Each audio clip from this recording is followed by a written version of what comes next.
Welcome back, and now for the news in detail. We start our news bulletin from the United Kingdom, where Prime Minister Boris Johnson has tested positive for the novel coronavirus. Officials said the Prime Minister is self-isolating at number 10 Downing Street, but will continue to lead the government's response to the outbreak via video conference. In a video posted on his Twitter account, Johnson said he has developed mild symptoms. It is not yet clear how many Downing Street staff and ministers would now need to go into self-isolation, given that many have had contact with the Prime Minister. So far, 578 people in the UK have died from the coronavirus, and the number of confirmed cases has risen to 11,658. I've developed mild symptoms of the coronavirus, that's to say a temperature and a persistent cough. And on the advice of the Chief Medical Officer, I've taken a test that has come out positive, so I am working from home, I'm self-isolating, and that's entirely the right thing to do, but be in no doubt that I can continue, thanks to the wizardry of modern technology, to communicate with all my top team to lead the national fight back against coronavirus. Meanwhile, the US has now become the epicenter of the new coronavirus, surpassing China with over 85,000 infections. Worldwide, figures by Johns Hopkins University show that death toll tops 24,000. This report has more. With the world economy and healthcare systems reeling under the new coronavirus pandemic, the US is now in the eye of the storm. But President Donald Trump insists he will open businesses soon and won't cancel the Republican National Convention in North Carolina, come what may. Yet the US president calls on other countries to stop the spread of the virus. The United States is working with our friends and partners around the world to stop the spread of the virus and coordinate our efforts.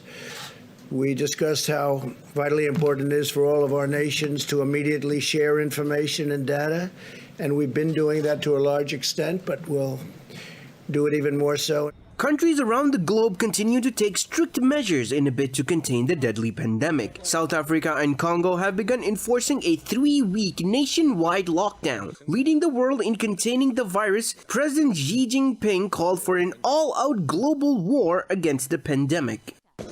The COVID-19 outbreak is spreading worldwide. At such a moment, it is imperative for the international community to strengthen confidence, act with unity and work together in a collective response. We must comprehensively step up international cooperation and foster great synergy so that humanity as one could win the battle against such a major infectious disease. China says from March 28th, foreigners are temporarily banned from entering the country to stop imported cases of the COVID-19 virus. Canada has opposed a U.S. proposal to station troops on their shared international border. Deputy Prime Minister Chrystia Freeland called the move unnecessary, saying it could damage bilateral relations. Freeland said it was not the right way to treat a trusted friend and military ally. Earlier, Prime Minister Justin Trudeau said Canada was looking to keep the longest unmilitarized border in the world the way it was. About 400,000 crossings are made every day, with about $1.9 billion worth of goods through the border. Earlier on Wednesday, Trudeau and the US President Donald Trump closed the border to all non-essential travel to contain the coronavirus pandemic. Moreover, Venezuela's President Nicolas Maduro has lambasted Washington after the US indicted him and several top Venezuelan officials on charges of narco-terrorism. Maduro branded his US counterpart Donald Trump as a racist cowboy, while also criticizing Colombia and Brazil. Venezuela's Foreign Minister Jorge Ariza said drug trafficking charges against Maduro showed the desperation of the US elite. Earlier, the US State Department set up a bounty of $15 million for information leading to Maduro's arrest and conviction.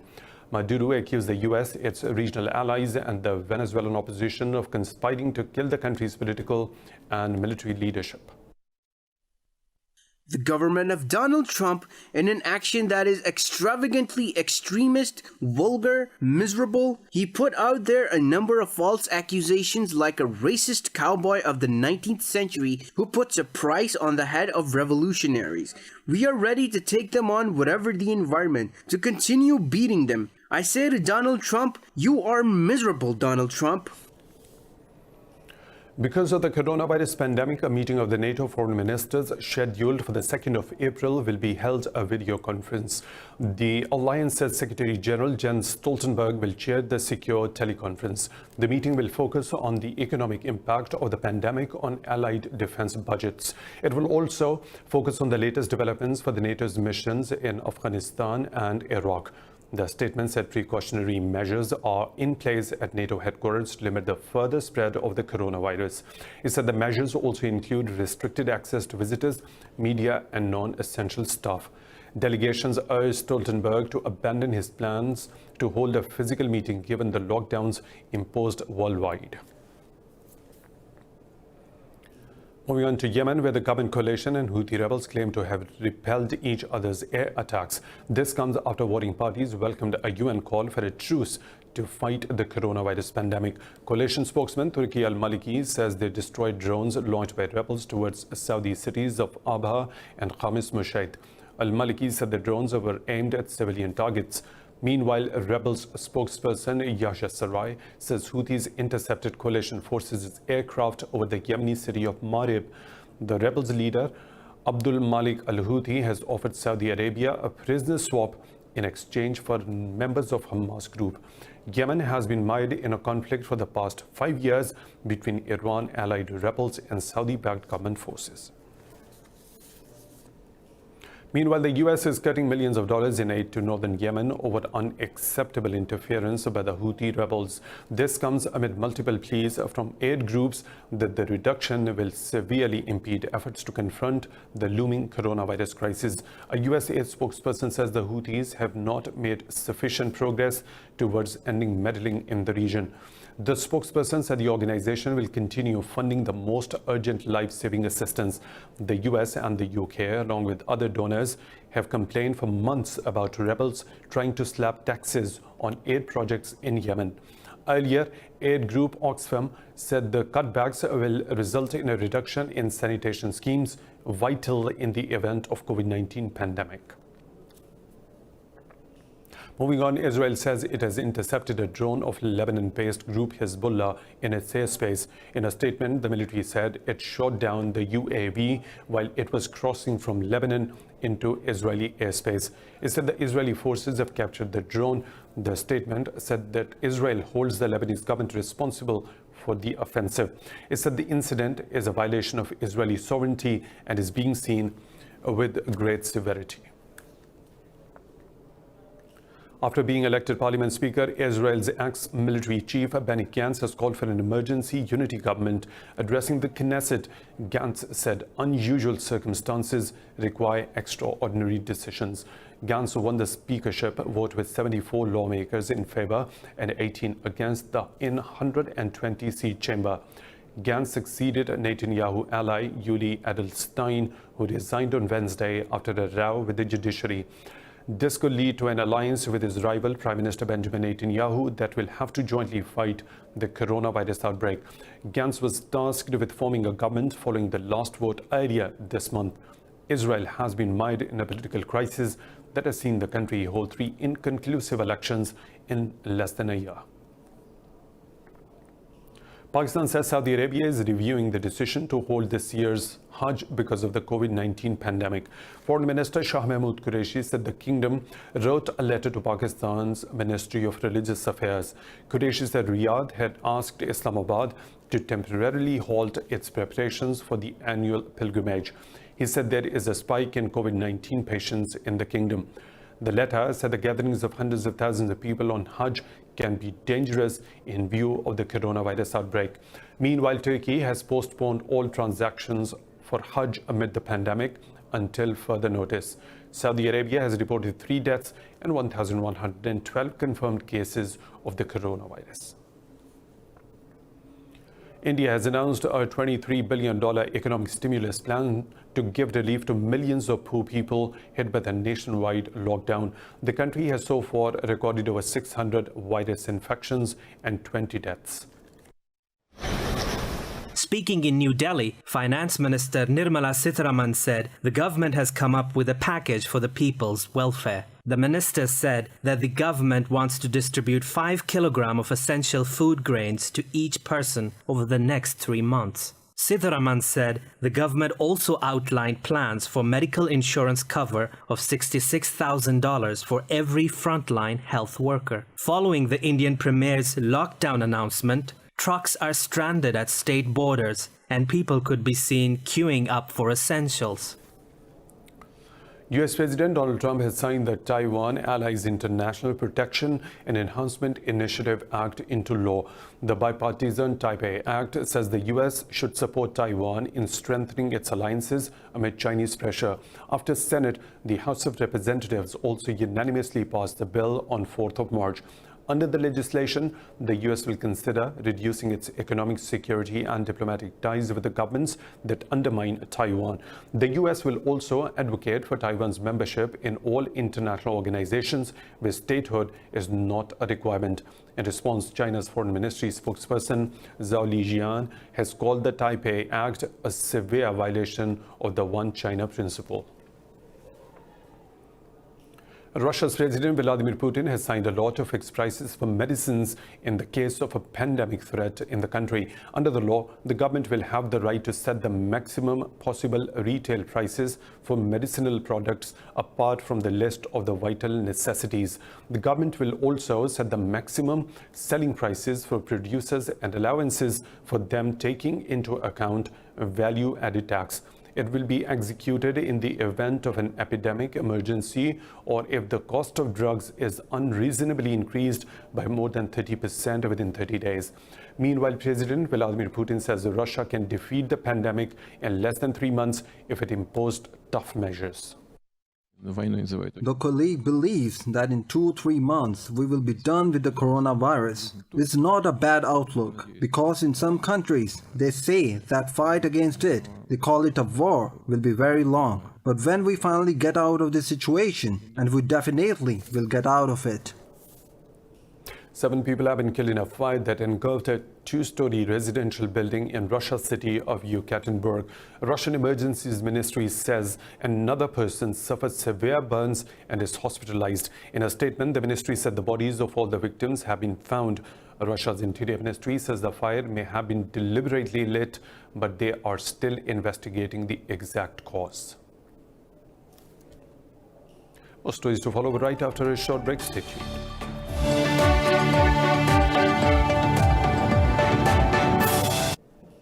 Welcome back. The UN Security Council has asked the Libyan warring parties for an immediate ceasefire, expressing concerns over the military escalation on the ground. In a statement, the Council urged parties to allow humanitarian aid to reach people across the country. The Security Council called on member states to commit to the arms embargo on Libya. The Council expressed grave concern over the impact of the coronavirus pandemic in the war-torn country. Earlier this week, Khalifa Haftar's Eastern Forces and Government of National Accord exchanged multiple attacks in Tripoli. Yesterday, government forces made gains in the fighting as its troops seized the Al-Watia airbase. In the Democratic Republic of Congo, government troops have killed 10 members of a rebel group accused of ethnic massacres in the country's restive eastern territory. The military said the commander of the group was also wounded during the shootout. The military added the fighters belonged to a local militia called the Cooperative for the Development of Congo. It's an armed political religious sect in Ituri drawn from the Lando ethnic group. According to a UN report, the ethnic conflict in the gold and oil-rich province has killed 700 people since 2017. The report adds over 500,000 people have been displaced by the violence since February 2018. Indonesia's most active volcano, Mount Merapi, has erupted, shooting a column of ash some 5,000 kilometers into the air. A National Disaster Mitigation Agency spokesman said there were no reports of damage from the eruption. Ash and sand covered areas several kilometers away from the peak near the country's cultural capital of Yogyakarta. This was Merapi's second major eruption this month, but authorities decided not to raise Merapi's alert level. In 2010, Mount Merapi's eruption killed more than 300 people and forced the evacuation of 280,000 residents.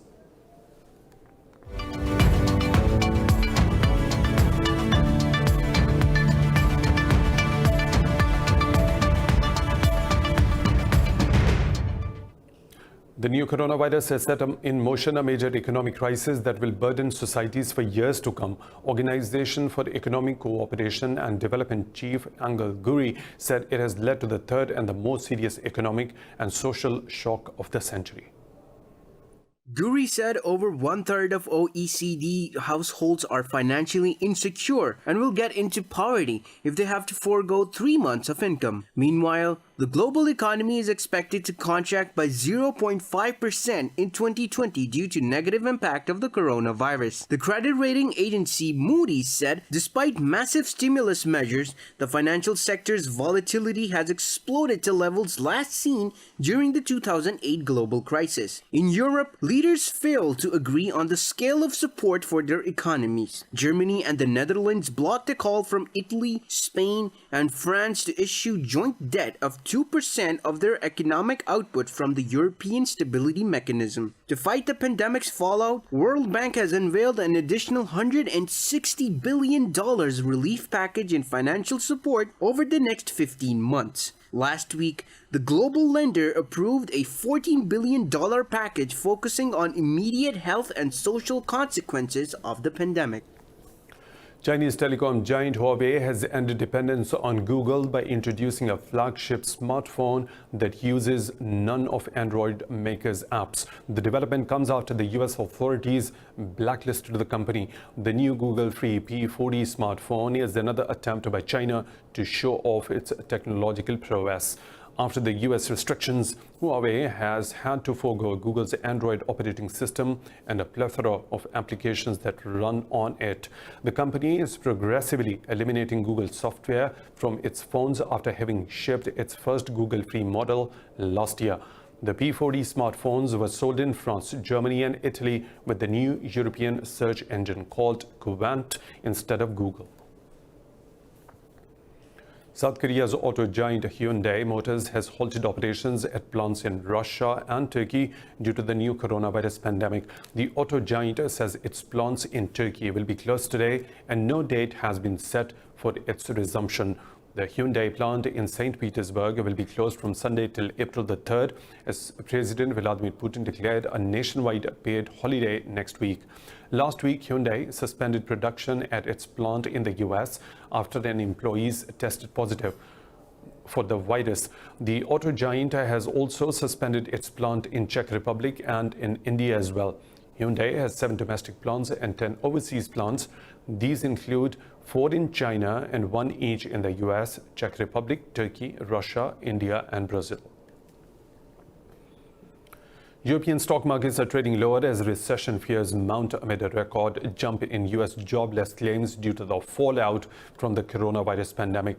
Investors are trading cautiously as regional stocks struggle with continuous sell-off. London's FTSE 100 is trading 4% lower.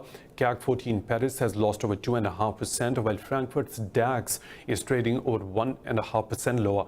In Asia, Nikkei 225 led the gains, closing about 4% higher. Seoul's Kospi gained about 2%, while Shanghai Composite closed fractionally higher. Meanwhile, international benchmark Brent crude oil price is trading fractionally lower, shedding early gains.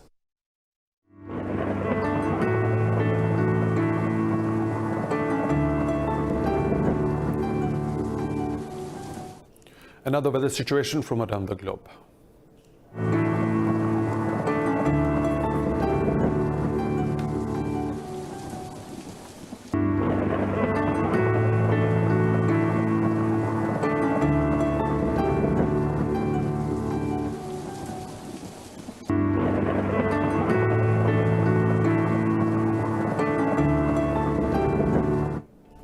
And that's all for now. For the latest updates, you can follow us on social media at Indus Special.